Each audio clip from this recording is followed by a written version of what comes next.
In this video, we're going to be talking all about team tactics cards. Hey guys, Rich from Richmond Gaming. I hope everyone is doing fantastically well. Welcome to this, the third installment of this little mini-series we're doing all around Marvel Crisis Protocol and all around building your next roster, giving you some hints and tips, sharing with you my ethos and my methodology of when I'm approaching a brand new affiliation and looking to build that roster out for the first time. If you haven't seen them already, we've already done the affiliation guide, so what affiliation you should be picking and the sort of characters you should be choosing.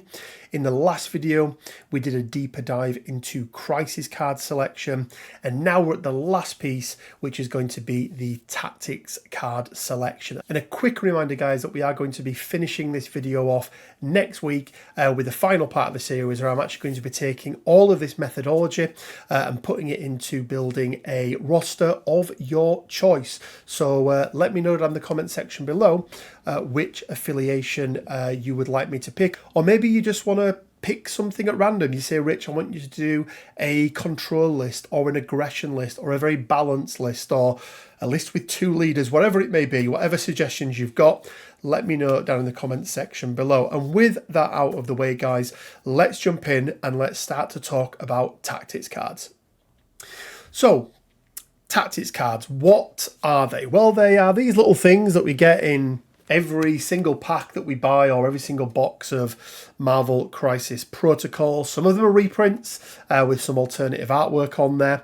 But they are, for the most part, these one-shot events, these one-shot things that you get to do during a game that, if played correctly, can have a huge, huge impact on the outcome of the game itself. Now, as we are with Crisis and as we are with characters, we are limited to the number of tactics cards that we can bring. We can bring 10 cards in total, and when we are building our squad for the game, we get to choose 5 of those 10. There is one exception with Convocation, where they get to take a free tactics card that's their leadership, but for everything else, you're only going to be able to bring 5 tactics cards, or that's how it is in the rules, at least. Again, there's always some exceptions to the rule.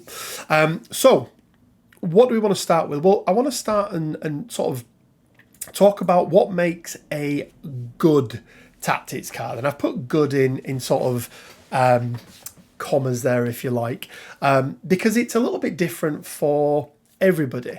But for me, there are 4 main things that I'm looking at as to what makes a good tactic card.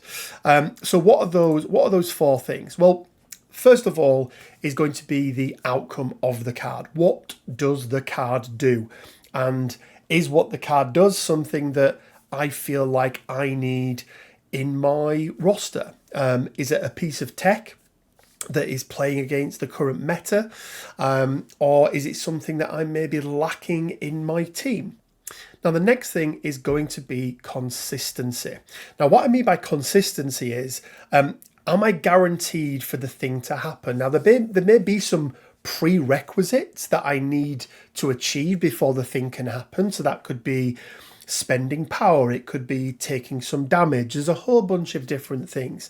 But really what you're looking for in a tactics card is that if you get the opportunity to play it, you pay the cost, whatever the cost may be. And as I say, that could be power, it could be taking damage, it could be achieving certain objectives. But if you do those things, does it give you the outcome that you want from the card?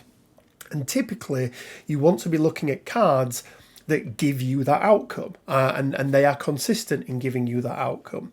Now, that's not to say that you can't play cards, by the way, that don't follow this rule or indeed any of the others. Lovable Misfits is a great card in my opinion. It's absolutely crazy. I'd never take Guardians without it. You speak to a lot of the other top players and they don't like the card because it isn't consistent. But consistency is something that you should be looking at with the cards themselves. The next thing is going to be versatility. How versatile is the card? Am I limited by the types of characters that can play it? Am I limited by the characters that have to play the card? Is it a one-person card? Is it a 4-person card? Is it a 2-person card? Is it affiliated or is it unaffiliated? So there's all these things that play into how versatile the card is. And lastly, and probably for the outcome, is the most important one, in my opinion, is achievability. Now, what do I mean by achievability? Well, you could have an absolutely amazing outcome on a tactics card. And I'm going to take you through an example now.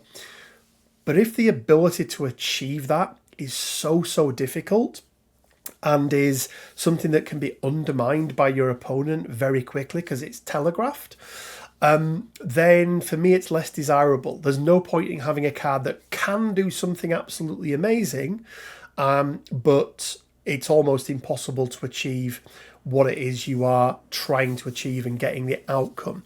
So with those 4 in mind, let's jump in and let's take a look at a card that I think has an absolutely amazing outcome. And that's going to be the High Council from Hydra.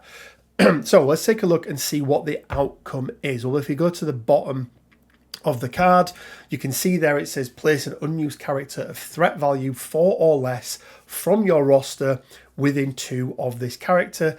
It is now part of your squad. So you're playing at 15 threat and all of a sudden you go up to 19 with a brand new healthy character who doesn't have an activated token.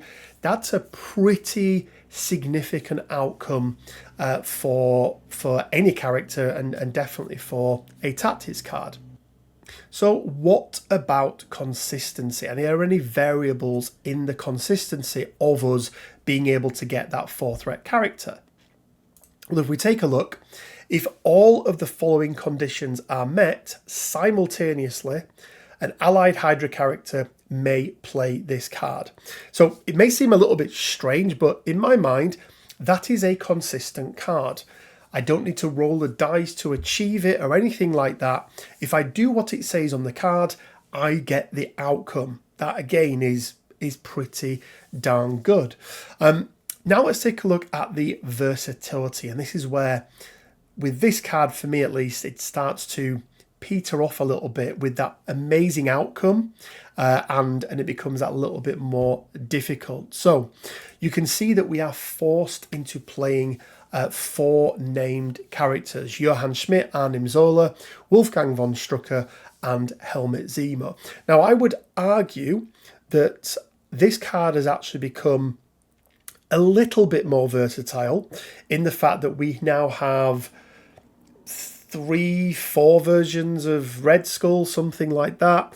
We've got 2 versions of Helmut Zemo. So when it comes to a threat level, we've got a little bit more to play with, but still we are forced into having 4 characters that we have to play, and then an allied character an allied Hydra character then has to play this card. Now, if you're playing Hydra, then it's not too much of a problem, right? Because you're going to have a character who can play this card. And then lastly, and this for me is where it really falls down, is the achievability. So we are required to achieve 4 different objectives simultaneously. So Johann Schmidt is not dazed and has 6 power. Arnim Zola is contesting a secure objective token. Wolfgang von Strucker is not dazed, is within 2 or more enemy characters with the poison special condition.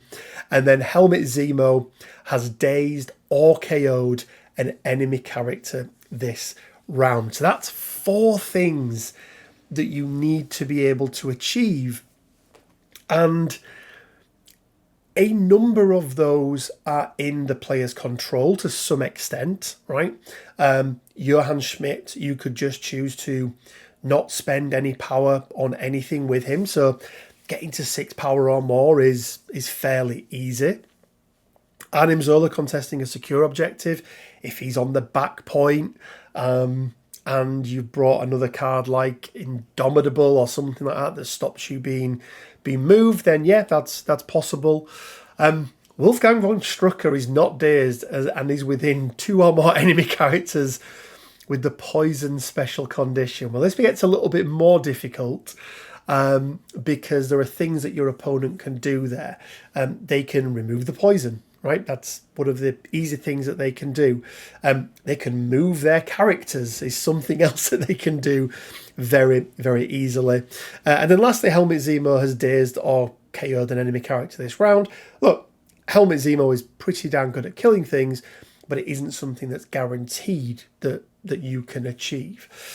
So when you take all this into consideration, a tactics card that at first glance, when you look at the outcome, could seem very, very good, actually, when you go through the list of what it is you need to do, the versatility of it, and then also the achievability of it, for me, actually, this becomes a card that sits there, and even if you do take it, 1 in 10 games, you may be able to get it off. And don't get me wrong, those 1 in 10 games are, you're going to have a huge advantage. But it does mean that you're going to have one of your 5 slots taken up for the vast majority of the game that you are not going to be able to use. Let's go to the complete opposite end of things now then and take a look at a card called Brace for Impact. Again, let's do the same thing. Let's look at the outcome of the card. Well, it says here, characters that spent power do not suffer damage from this collision. So this is a card all around stopping collision damage. Throws in this game are a huge, huge thing. You have throws that come from terrain being thrown. You have character throws. And now you've got other types of throws as well that count as collision damage. So lots of scenarios where this could be used. So let's have a look then at the consistency of it. Well, once again, I spend a power, I do a thing. Very, very consistent. There's no ifs or buts about this. Yes, there's always going to be some examples of where you can't use tactics cards because of the character that you're coming up against. Mystique is a great example. But, for the most part, spend a power, do a thing is always going to be very, very good. And it's a guaranteed thing that you are doing as well. Let's then take a look at versatility. Well, it's unaffiliated. It can be played by anybody. Every single character generates 1 power per turn. Again, as long as they don't have the poison special condition or something else that's stopping them from gaining power. So almost every character in the game is going to be in a position where they will have the power to be able to play this card, and it works in multiple scenarios. As I mentioned, it works against terrain throws, but it also works against character collision. And if it's character collision, then guess what? Both characters can spend a power and neither of them take a damage. So very, very good from that side of things. And then lastly, achievability. How achievable is this? Well, this is something that is achievable if you do your work in the pre-game, right? What do I mean by that? Well, if you look at your opponent's board and they do not have a single throw on, in their entire roster of characters, then don't play Brace for Impact. So the scenarios where you're going to want to have Brace are going to be very, very easy to spot. Looking at characters with big terrain throws, size 4 terrain throws, size 4 or even 5 character throws, whether that's on superpowers, whether that's tactics cards, but also don't forget triggers off the back of attacks as well can be absolutely brutal. So again, Brace for Impact is a great example of a card that ticks every single box for what most players are looking for when it comes to being a good tactics card, and is probably, I would argue, one of the best examples in the game of what a good tactics card or even a great tactics card looks like. Now, I mentioned then the achievability of having a card like Brace for Impact and the work that you can do beforehand. And I mentioned, I think beforehand with the Hydra card, that having a card just sat there doing nothing is going to have no impact on the game.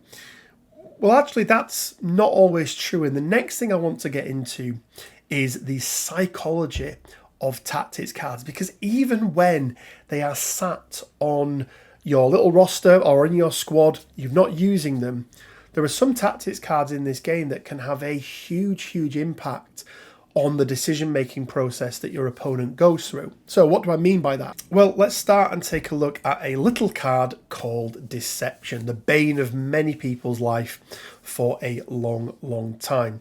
It's an unaffiliated tactics card. It costs 0 power to play, and it is a Mystique specific tactics card. But let's take a look at what it does. Choose an enemy character within range 4 of this character. If there are no other non-dazed enemy characters within range 2 of the chosen character, you may advance the chosen character its speed toward this character. Now, the way that this was used a lot is you would typically wait for your opponent to walk up to the middle of the map. They would be going to pick up an objective, or secure a secure objective, something like that. And then Mystique would walk up with her long move, and then she would advance them into her half of the board. Now, why was that good? Well, why is it good even? It's good because it brings whatever it is your opponent has picked up into your half of the board, meaning that they're going to be away more than likely from any sort of reactive abilities, and it means it brings a VP over to your side with a character who's already activated, so it's not going to affect priority, but also with a character that is holding an objective. And then the idea being is that your other characters can then pummel into this character, daze them, take whatever objective it is they've got, and you're going to have a VP advantage going into round 2. But let's just talk about this being, from the opponent side for a little bit. If I know my opponent has Deception, it completely changes the way in which I am playing the game, especially the early parts of the game, because I'm having to make sure that I have characters in different areas and different places that are not exposed and are not outside of range 2 of any other characters, especially if they're objective holders, because I don't want them taken over to my opponent's side of the board, beaten up, I get a character dazed and I lose something else. So this is one of those examples of where even if this card isn't being used, it has a huge impact on how your opponent is going to play, and they are going to be making sure at all times, and it will actually stifle what it is they're trying to do, because they'll be trying to make sure that you don't get this card off. Another great example is Eye in the Sky. It's an unaffiliated card. It's a Nick Fury card, but with this one, there's 2 parts to it. So the first part is when an allied character is targeted by an attack, Nick Fury may spend 3 power to play this card. The targeted character makes a short advance. If at the end of the advance, the character is outside of the attack's range or the attacker's line of sight, the attack ends. If it is the attacker's activation and the attack did not target multiple characters, the attacker may make another action. So they get their action back, but think about the scenario with charge. Now, a charge is an action you can only use once per turn.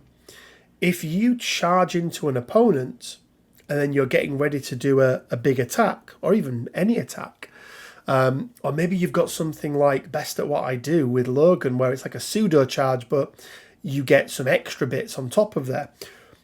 All but one of those charge abilities that are some form of movement with some form of attack at the end, I believe all but one, which is going to be, oh dearie me, it's going to be Ulik. There we go.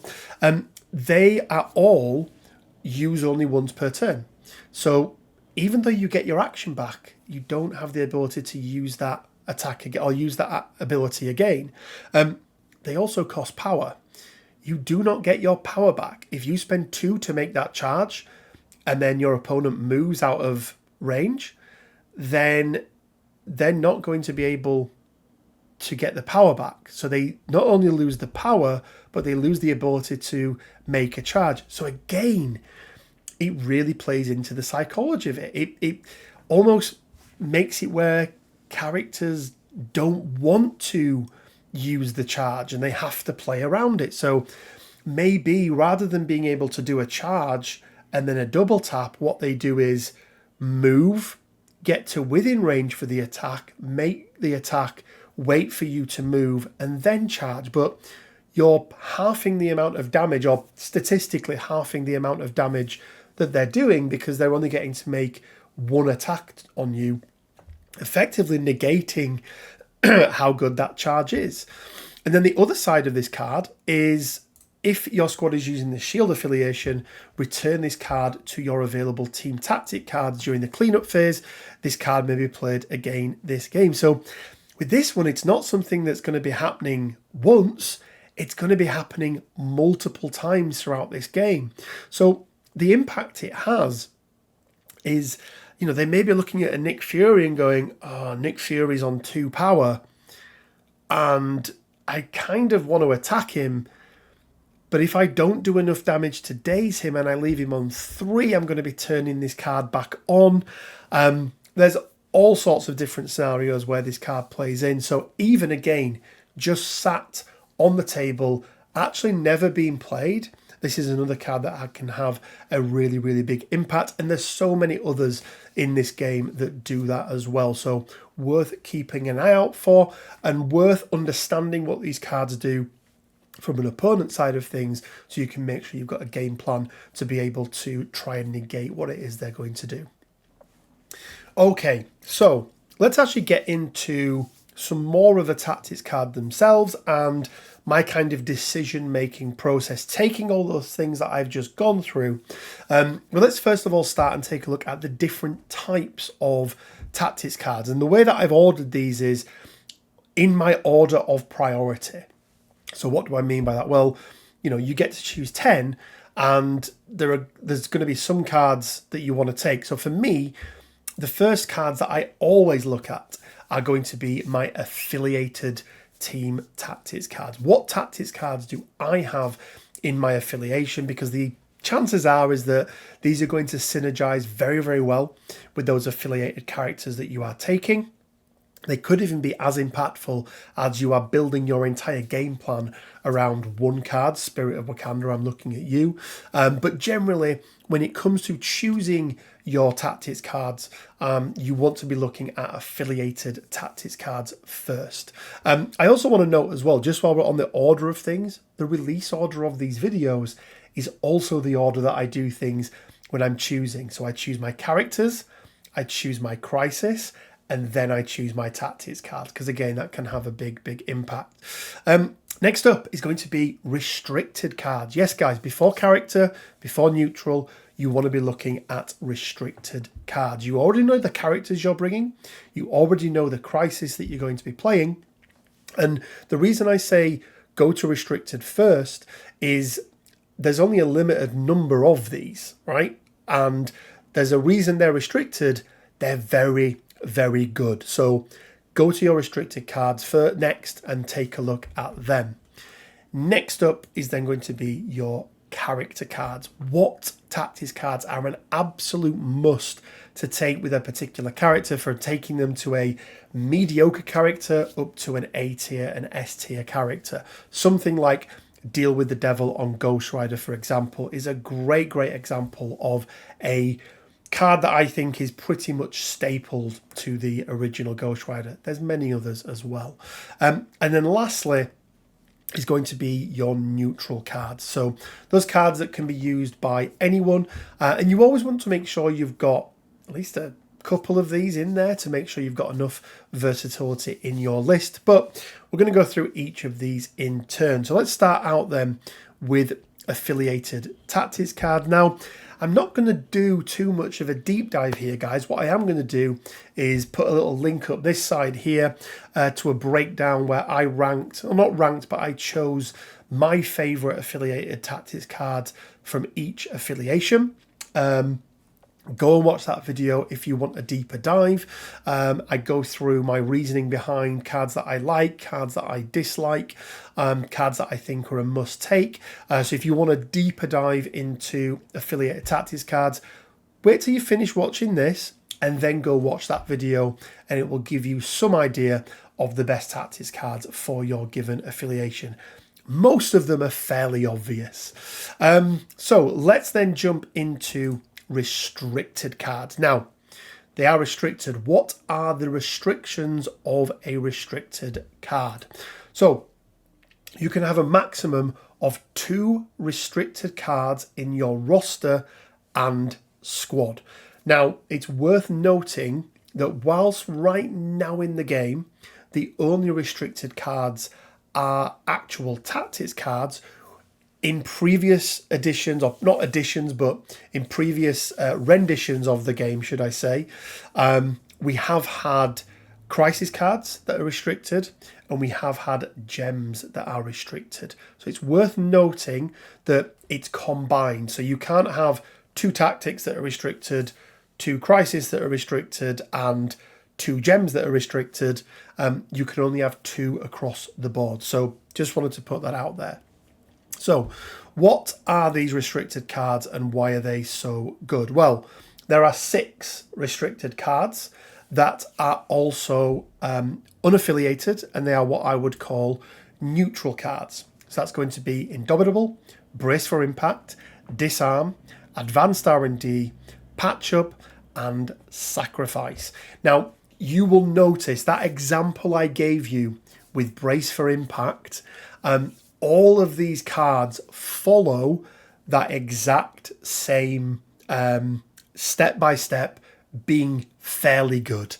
The only one I would argue is, or the one that I would argue is probably the weakest on here, is Disarm, because yes, it stops your opponent rolling as many dice, but the outcome isn't a guaranteed outcome, if that makes sense. The rest of them are spend power, do Y, right? So power is X, outcome is Y.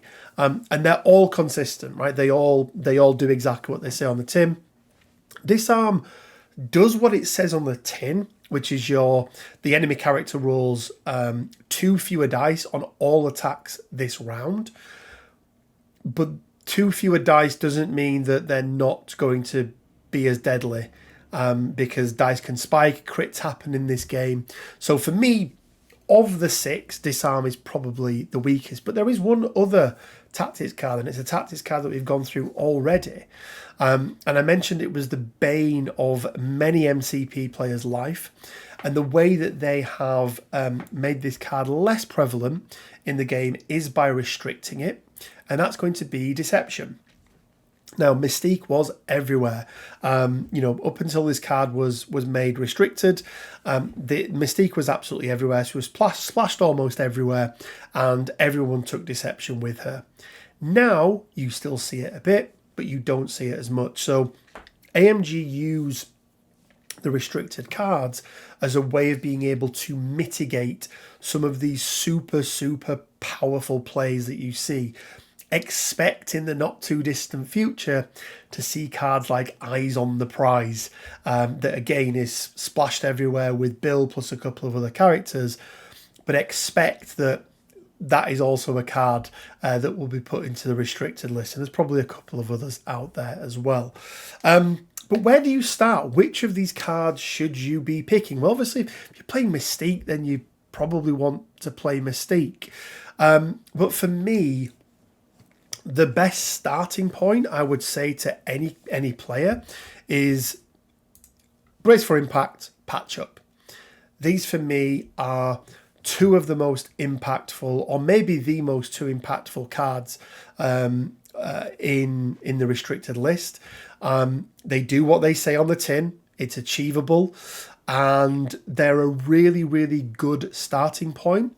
That if you're not quite sure what you're taking, then yeah, that's fine. Now, if you find after a few games, well, actually, I'm playing Guardians of the Galaxy and I've got Groot and I'm going to take Groot's character card that lets him do a heal or something else, then absolutely swap them out, play them around with them. But it's worth noting that, at least in my opinion, these two are a great starting point. I think, with the exception of one other, and I'll go through it in a second, they're probably the strongest of the six, not the deception one.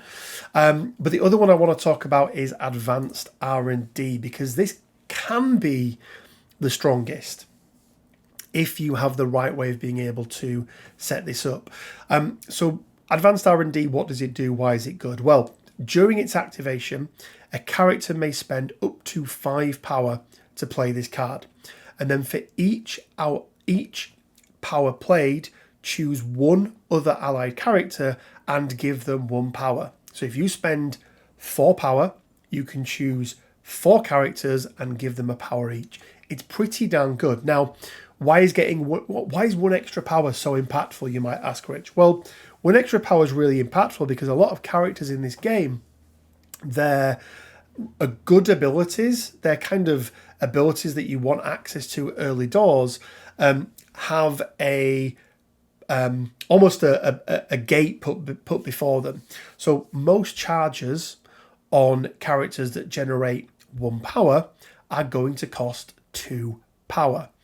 Most tactics cards that let you do big movement, let's say that costs 3 power, on characters that generate 2 power, cost 3 power. So getting that extra 1 power onto a lot of characters in this game turns on so many things. But this is one that you're going to need a plan for. Whereas the others, Indomitable, Brace, Disarm, Patch Up and Sacrifice are really in-game decisions that you make. When to play Brace, when to play Patch Up, for example, is an in-game, in the middle of things happening decision. Typically with Patch Up, you're going to have a turn 1 play for it.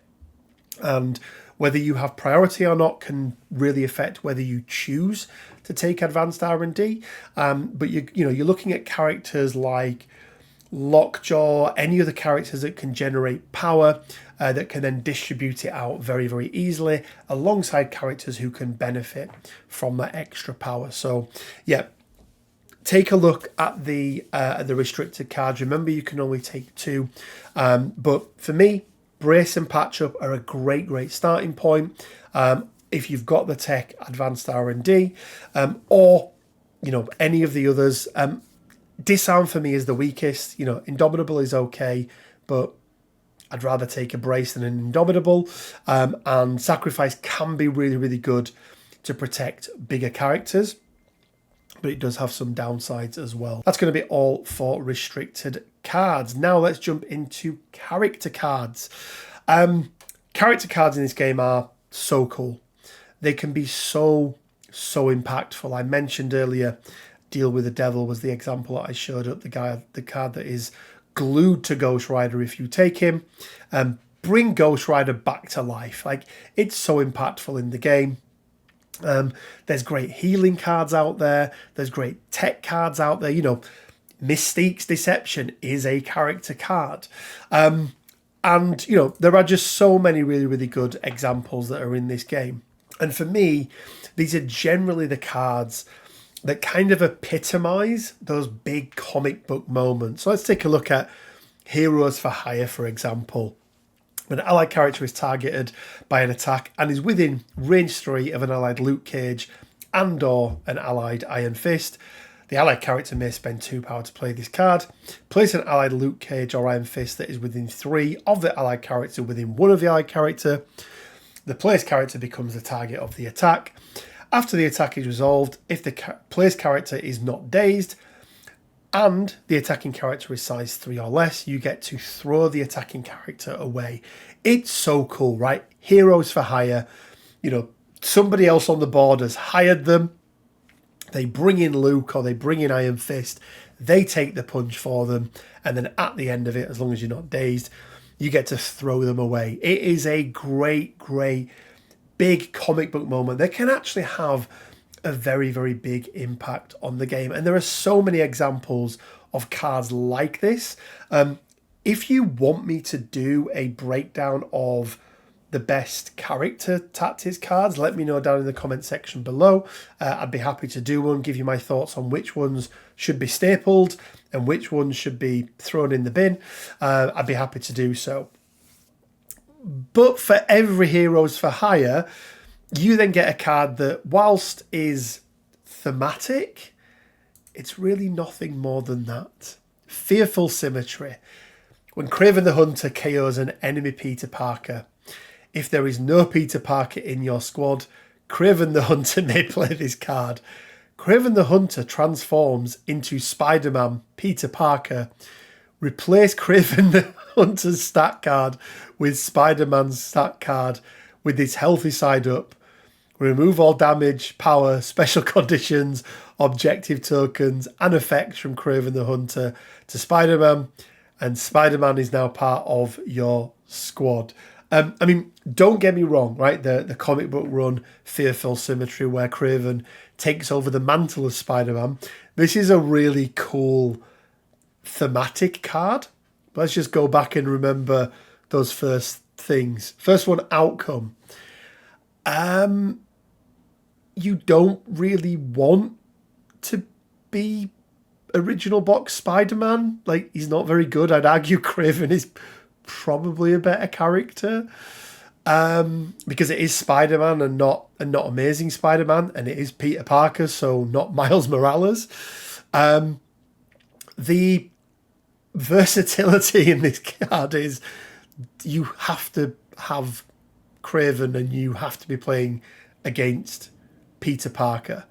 Now, it is important that it can be any Peter Parker that he KOs. So it isn't just core box Peter Parker. There's a number of other versions of him. But yeah, I mean, this is not a good card. It's almost a meme card, and it is pretty obvious for this one. But again, guys, go back and apply those rules. Something that on the surface level, and by the way, this isn't, but something on the surface level that looks amazing may just be too difficult to achieve. So therefore, doesn't make, it could be the opportunity cost of the card is just too high overall. But yeah, again, let me know if you want me to do a bigger breakdown on the character cards. What I will also say about character cards is don't put all your eggs in one basket. I would say at absolute most, you really only want 2 tactics cards that are going to be character specific. Arguably even only one. Do you know what? I would probably say you only want one, no more than one character card in your squad that is character specific. And the reason for that is if you're not able to play that character every single game, you're then limiting the number of other cards that you have got access to.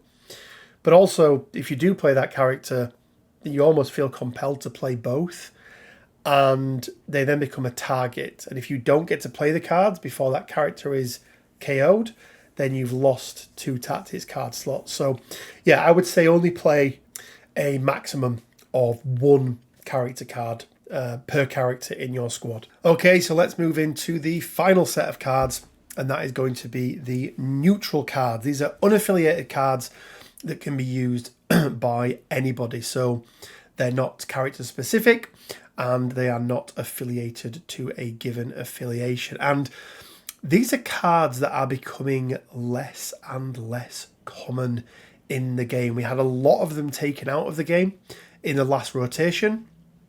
They are generally the pool of cards that go into the restricted pile. And most of the character boxes over the past 12 months haven't brought many new neutral cards into the game. So there's still quite a few of them to choose from. A lot of them are not very good though. But let's take a look. I've broken them down into, I think, four or five different types of card, because I had to break them down somehow. So let's start and let's take a look at cards that are going to give rerolls. Now, all of these cards do different things at different timings. They all cost a different amount of power. Some of them reroll both yours and your opponent's dice. Some of them roll just your defense dice, just your attack dice, just your opponent's defense dice, just your opponent's attack dice, yada, yada, yada. They, for me, are generally not very good.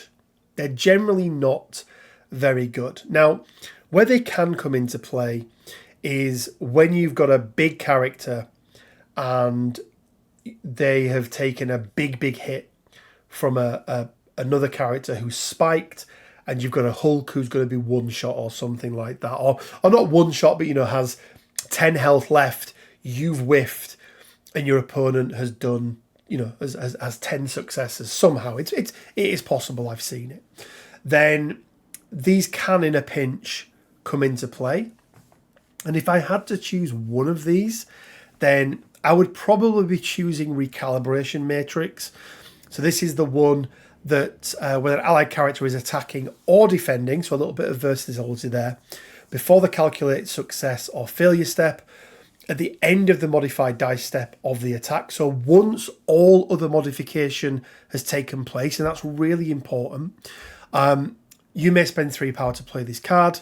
The attacking and defending characters reroll all of their attack and defense dice. So it works both ways.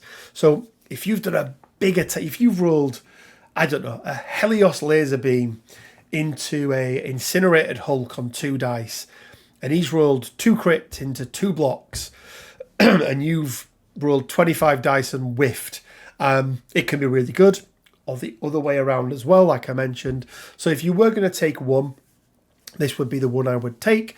For rerolls, personally, I'm generally relying on characters to bring those rerolls for me. So whether that's through leaderships, whether that's through superpowers, or whether that's through innate abilities, a one-shot can be okay in a niche scenario.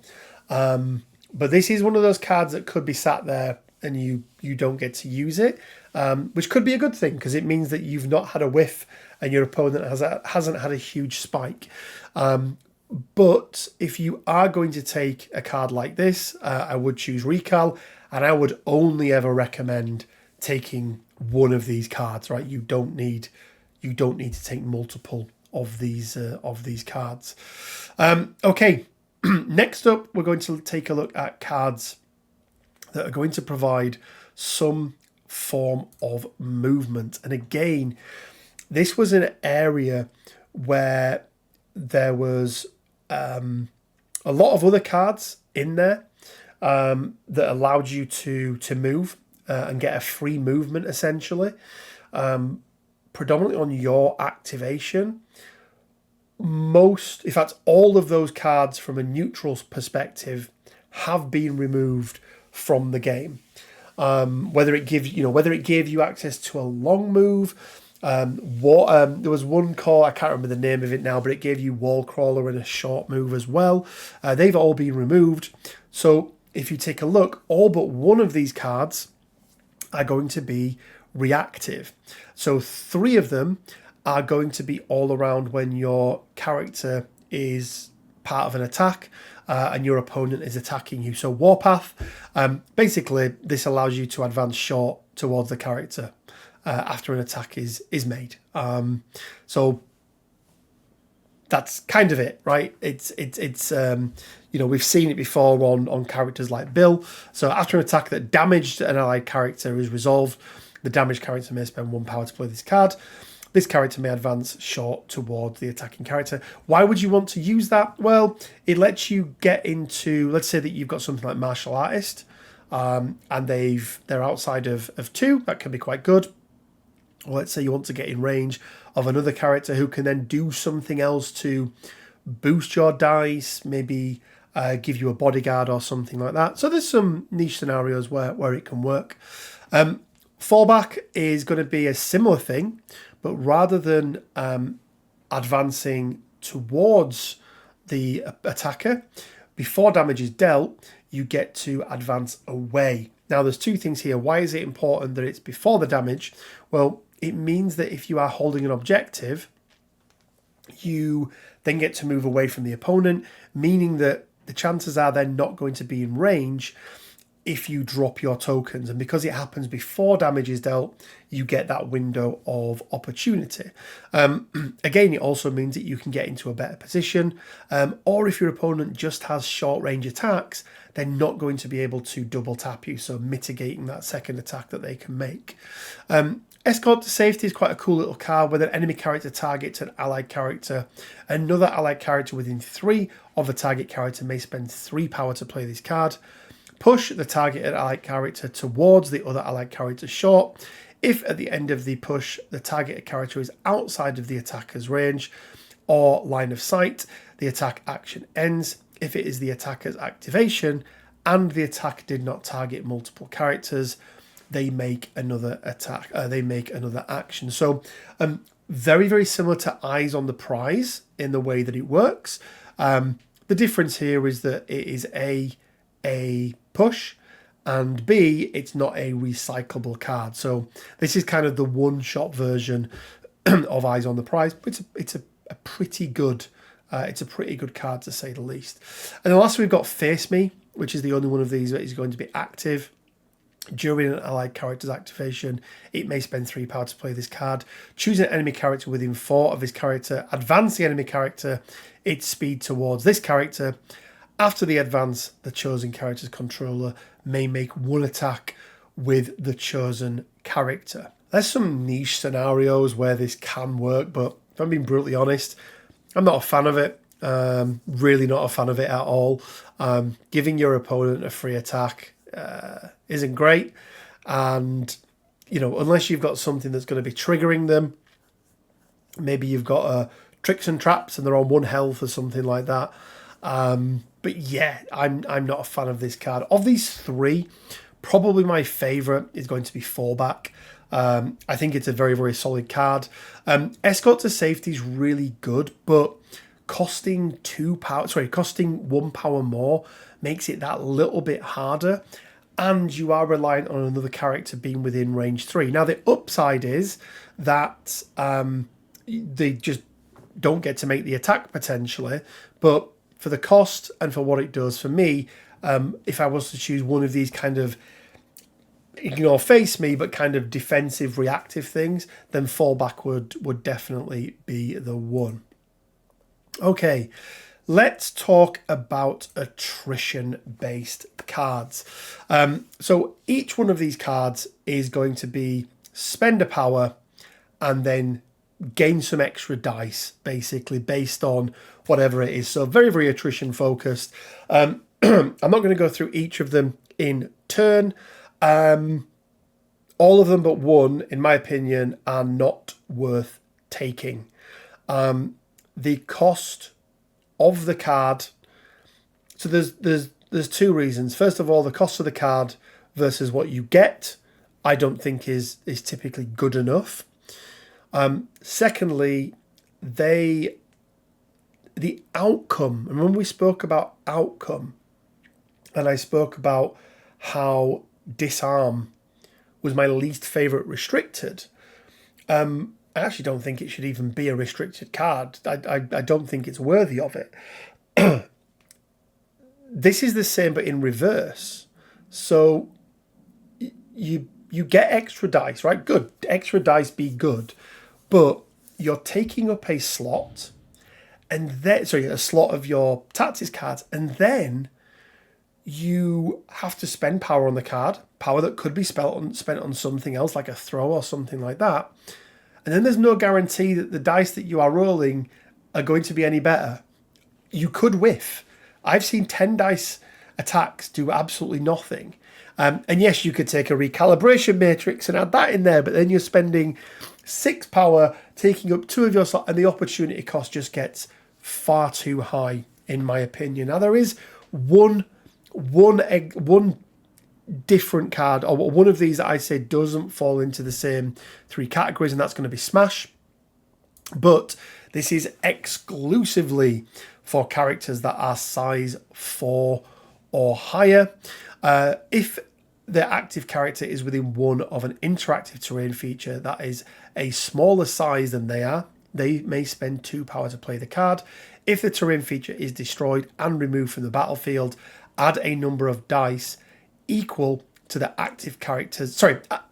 basically, if it's a size 4 building and you're size 5, you can destroy it and you get 4 extra dice, right? It's pretty good.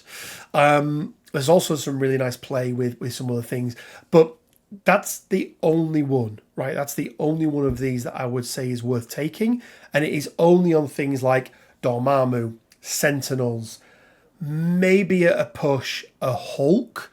But even then, there's probably other things that Hulk wants to be spending power on than a Smash. Then sort of carrying on with the Attrition theme, we've then got Trip Up, Heave Ho, Marked for Death, and Venomized. Not a fan of Trip Up, if I'm being brutally honest. Heave Ho isn't great. You get to throw a size 2 piece of terrain for 2 power, which is okay, I suppose. So the one I want to pick out of these 4 is Marked for Death. If I'm ever in a situation where I've got like 1 tactics card slot left, Marked for Death is always in there as a consideration. It's just solid. Again, it does what it says on the tin. It's not going to be something you can play every single game. I mean, you can play it every single game, but you're not always going to have a character that's worth putting on. But essentially, they lose stealth, which is really good, right? So you can target a character within 5, spend 2 power on 2 different characters. They lose stealth, they become slow, and they cannot modify or reroll defense dice, which is really cool. Really, really cool, especially against Web Warriors. They hate this card. So it's always in consideration for my 10 if I've got a slot or 2 left. And then another one, a newer card in the game, is going to be Venomized, and it is worth talking about, and it's probably worth its own little video. Probably not quite as long as this one, but it's definitely worth one. Basically, you get the attack We Are Hungry, which is almost the same as Venom's attack. Range 3, cost 3, 7 strength, and you heal 1 from each damage dealt. But there's a downside to it. 2 downsides, actually. Actually, 3 downsides. First of all, it uses an action to play this card. It's this new breed of active action cards. Second of all, it costs 3 power. And then thirdly, it is going to lower your defensive stat by 2 to a minimum of 1. However, there are some characters who this can work very, very well on. And actually, yeah, maybe we will do a separate video covering that. But if you've got a character that can benefit from this, this is worth putting in there as well. And then rounding it out, I've got these 8 cards that I've bundled together because they kind of didn't fit in any of the other ones. But they're all kind of like utility type cards, if that makes sense. But let's start out with a couple. Mission Objective, great card. You're going to see this played a lot, especially on extract focus rosters.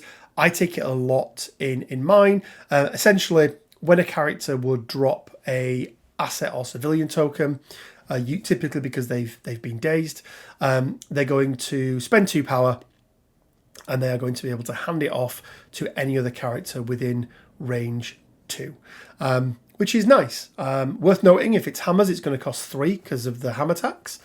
But yeah, it's a really, really good card. It's a really, really good way of being able to ensure that even if you lose a character who has an objective, you're going to be able to keep that objective on another character. So really like that card. Eyes on the Prize. We spoke about this a lot on the channel. It's a great open extract play. We talked about it a little bit during our roster building section. Our affiliation building and character building section. But great card. And then a couple of other cards that work very, very well together are going to be No Matter the Cost and Exceptional Healing. Now, obviously, Exceptional Healing is a card that requires a character with healing factor.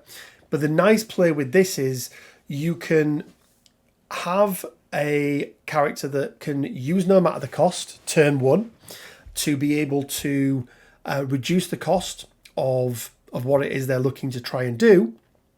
So the next attack action, so they can make a big attack earlier on. And they're going to be able to heal some of that damage back. And then because they're a healing factor character, they've got access to exceptional healing, where it reduces all damage to 1, basically, which is, again, really, really good, like absolute clutch moment. But typically you're going to be wanting to take a couple of characters who can access this, or have a good turn 1 play with this as well. One other one I want to call out is Grievous Wounds. This can be a good anti-Immortal Hulk card, but it's really not worth taking. Succor and PSD for me are not great. And versatile strategy that lets you switch your leadership mid-game is okay, but in reality, it's not the best. Usually the only time you want to do that is if one of your leaders or your leader is about to go down, and then you switch over to a secondary leader. But again, it's taking up one of those tactics card slots, and there are probably far more impactful ones in the game. So yeah, they are the 3. Like I say, Eyes on the Prize and Mission Objective are probably my two of my go-to neutral cards. And then if I'm playing something with like a Wolverine or X-Men or X-Factor or Weapon X, something like that, typically no matter the cost and exceptional healing are going to be in there. Okay guys, so rounding it out, I just want to summarize this with some things to consider. So some general rules of thumb. So first of all, always consider the overall opportunity cost of a card, not just the power cost, but the total opportunity cost. What are the downsides of the card? It's taking up a tactics card slot, right? So the overall cost of the card is always worth taking into consideration, especially if what you're trying to do is going to use multiple tactics cards. That's where the opportunity cost really starts to go up. Is this tactics card better than a superpower, right? Are there superpowers in this game that can do something better? Always worth considering, especially with some like the 2 threats and things like that can be really, really good. Wong, for example, being able to remove conditions or heal up and things like that. So it may just be that there is a character you can fit into your squad who is going to be able to do things more consistently for you, and they're not going to be that one shot. Risk reward. A lot of these cards will have a downside to it as well. Is that risk, let's take something like Doom Prophecy, is that risk of not being able to roll any physical defense dice for the rest of the game worth the reward of getting a huge amount of dice? Well, at the right point in the game it can be, but sometimes the answer is no. So always worth weighing up that risk reward. Flexibility. There's no point in having loads of really, really good cards, but then actually when you come to build a 16 threat roster, you find that you can't fit the characters in that you need to be able to use the cards that you want to use, and you end up just putting in a random card that does nothing for you. So making sure you've got flexibility with your cards is really, really important. And then lastly, guys, consistency is king. When you're looking at these tactics cards, for the vast majority of it, you want to make sure that you have a predetermined outcome with a predetermined set of criteria that you need to meet. Could be something as simple as spending a power or taking a damage, or it could be something as complex as needing 4 characters to be doing something absolutely crazy on the board. But just make sure that you have that predetermined outcome and that predetermined set of criteria, and they're going to be a lot more consistent for you. And there we go, guys. That's going to be my breakdown of tactics cards in Marvel Crisis Protocol, a little bit of a deep dive into my ethos around it. And remember, guys, we are going to be building that roster for the next video. So give me your suggestions down in the comment section below. Probably at the end of this week, I'll put a poll out there. You guys will be able to vote on it, and whichever wins will be the one that I build a roster on. Guys, I want to give a big shout out to all of our Patreons. Thank you so much for supporting the channel. You make the running of the channel that much easier, and it really is appreciated. And if you want to be part of our Patreon crew, you can do so from as little as £1 a month. There'll be a link down in the description below, or you can become a YouTube member as well. But to support the channel, you don't need to do any of that. Just simply watching, liking, subscribing, and engaging with a nice comment down in the bottom below, or a bad comment. They're all comments. Is greatly appreciated, and it's a way that you can support the channel without having to spend any money whatsoever. I also want to give a big shout out to Leodis Games, the sponsor of the channel. Again, you can find a link down in the description below, where as a reward for being one of my members, you will get a £5 off your first order with them. Yeah, again, that also goes some way to helping support the channel as well.